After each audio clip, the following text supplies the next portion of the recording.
Bonjour à toutes et bonjour aussi aux hommes qui nous regardent ici. On se retrouve pour la deuxième vidéo sur le calcul du cycle et aujourd'hui en particulier comment calculer sa date de début de grossesse. Donc surtout si vous n'avez pas vu la première vidéo, je vous invite à aller la regarder et puis à nous retrouver tout de suite pour la suite.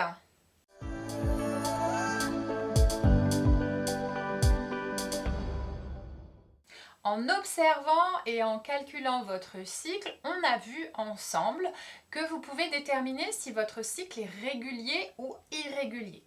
Alors calculer la date de début de grossesse à partir de son cycle, si on a des cycles irréguliers, malheureusement ça va pas être possible, ça va être très aléatoire. Précision ici par rapport à l'échographie de datation qui est toujours réalisée à plus ou moins 3 à 5 jours, donc une marge de 6 à 10 jours.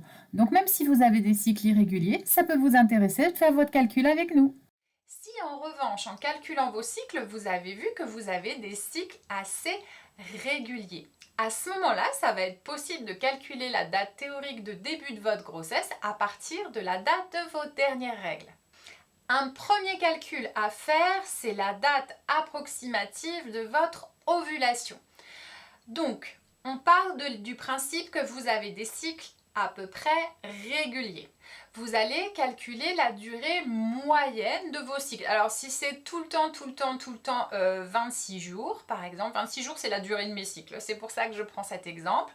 Si c'est tout le temps 26 jours, j'ai des cycles hyper réguliers de 26 jours.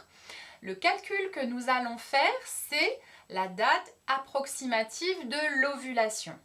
Donc vous prenez la durée moyenne de votre cycle moins 14 et vous obtenez le jour à moyen d'ovulation dans votre cycle. Pour mon exemple, 26 moins 14 égale 12. Donc en moyenne, mon ovulation se trouve à peu près au 12e jour de mon cycle. Voilà, étape 2 maintenant de notre calcul, la date de vos dernières règles. Et vous allez prendre le premier jour de vos dernières règles. Pas le dernier, le premier, c'est très important. Donc, par exemple, on va dire que mes dernières règles peut-être étaient le 20 septembre. Et comme j'ai des cycles de 26 jours et que nous avons calculé ensemble que mon ovulation était à peu près au 12e jour, je prends la date de mes dernières règles et je rajoute 12 jours. 20 septembre plus 12 jours égale le 2 octobre. Donc admettons, si j'étais enceinte, la date de début de grossesse serait aux environs du 2 octobre. Il faut savoir qu'un spermatozoïde a une durée de survie de 2 à 3 jours et un ovocyte, un ovule donc, de 2 à 4 jours. Donc une fois que vous avez la date approximative du début de votre grossesse, rappelez-vous aussi peut-être un petit peu quand est-ce que vous avez fait l'amour. Ça peut être une journée avant, une journée après. De toute façon, fécondation de l'œuf, installation de l'œuf dans la matrice utérine, ce qu'on appelle la nidation, on n'est jamais précis à 24 ou 48 heures près. Mais c'est comme ça qu'on fait pour déterminer la date de début de la grossesse.